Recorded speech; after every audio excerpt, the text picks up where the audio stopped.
Hello, it's time for Spider and Olde Scooter and Kim Jong-un.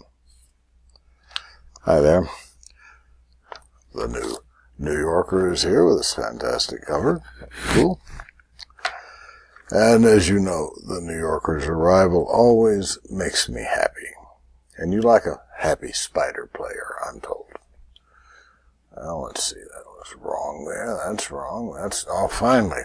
Well, this is a very faint picture of a deer. I told you I'd bring a picture of what my game camera is catching. This was at that time of day. I think that was early morning.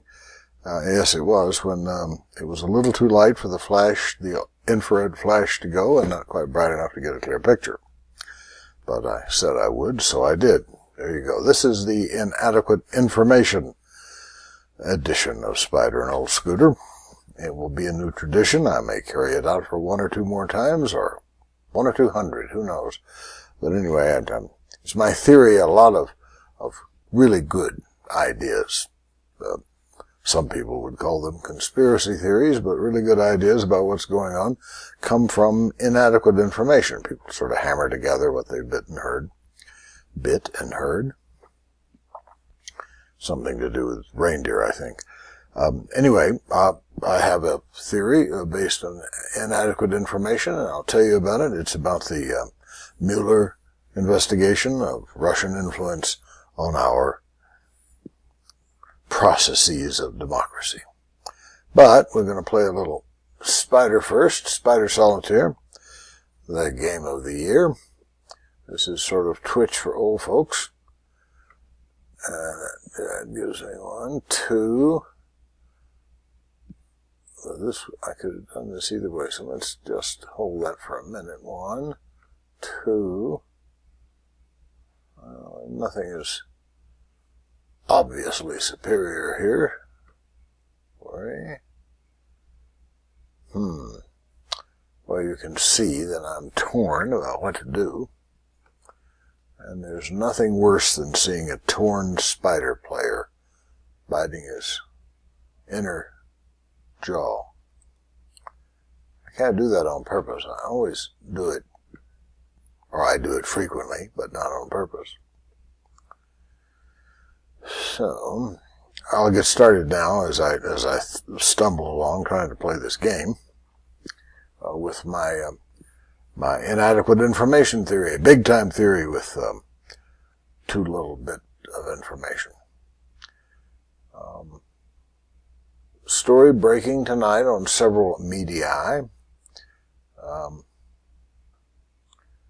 about Mueller's investigation has subpoenas. Has won some subpoenas. You know, you go before a judge and tell him you've got something here, and you think, convince him that it'll be important that you track it down. And if you get a subpoena, that means you have a fairly compelling case. Well, the subpoenas that Mueller has, and I'm sure will be in the news tomorrow, maybe were today, and I only saw it in 1 or 2 places. The subpoena is on Facebook. You may have heard, if you were a news junkie like some of us are, about all the phony accounts that were on Facebook that bought advertising, maybe $250,000 worth of advertising, and used some of Facebook's highly targetable placement of ads. And these were political ads, and they were pro-Trump, anti-Hillary mainly ads.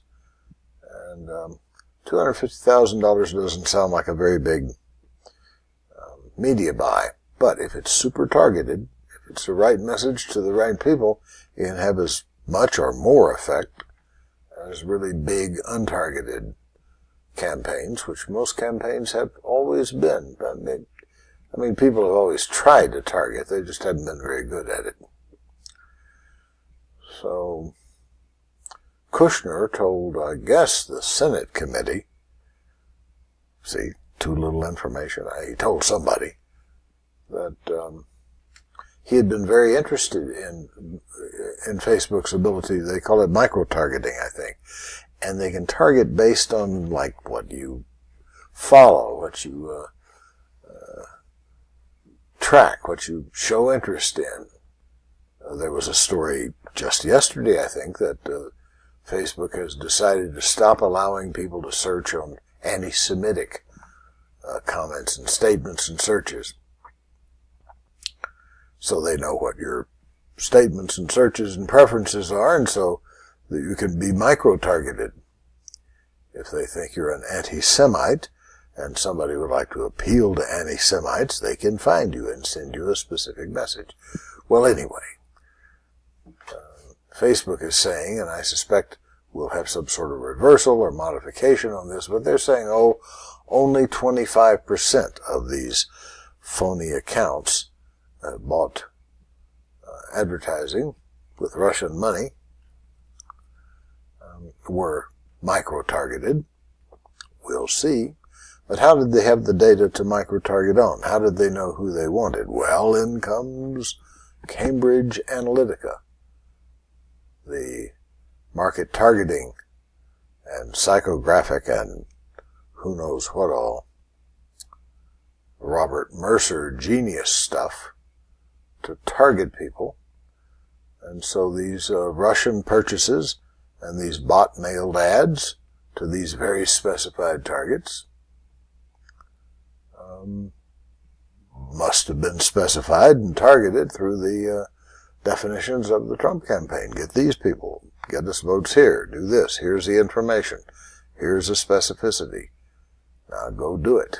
Well, if that actually happened, then that's open collusion. Collusion! Yeah. I had a collusion once. It was with a F1 pickup, a Ford. It was bigger and tougher than the car I was driving. I got colluded. But anyway, it'll be a big deal. And I'm speculating something will come of it. How's that? For inadequate information. So, I just knew that if I told that story, somebody would contradict me. So I'm waiting like this, This group of old guys I hang out with who call themselves the Mansons, for some reason. It's not as in Charlie. M-A-S-A-N. But they'll probably think it's all wrong, this theory I have, which I find comforting. Because we disagree on about everything. Might as well stay consistent, don't you think?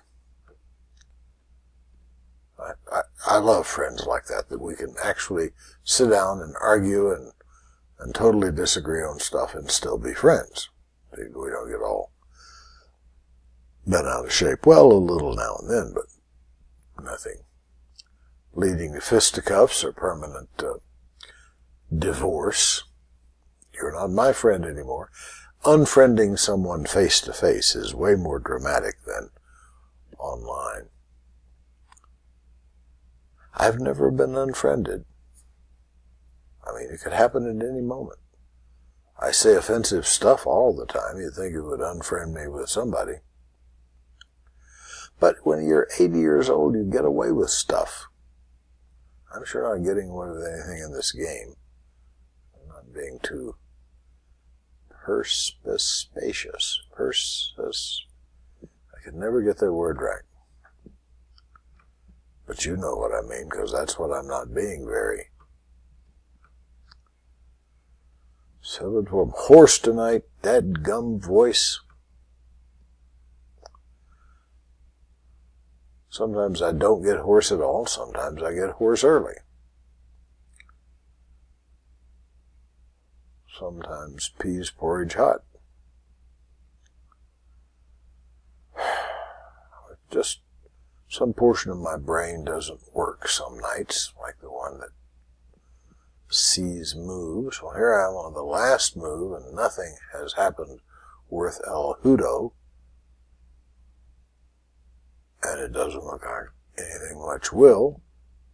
But I did get to express my inadequate information theory. That was kind of fun. Well, I don't want anybody to forget, and we all do, it's just the nature of things, how awful things still are down in Houston and in all of Florida and up through the southeast in several places, and certainly in Jacksonville it's still awful. Miami and all up the East Coast. Naples, where my friends live.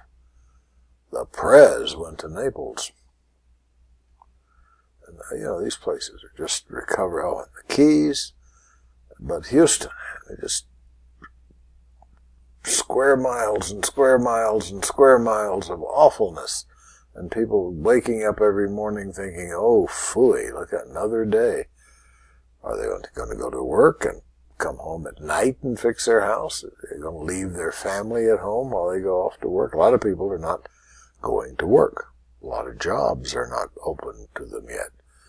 And if they are, they don't have the transportation to get there. And if they don't show up on time, somebody will dock their pay. And it's just a terrible time in the South. So remember to keep paying attention to it. Don't get distracted by the constant turnover of the news. Reality is, things in a large portion of our beloved country are in awful shape right now because of those darn hurricanes. And Jose is still churning around at this moment.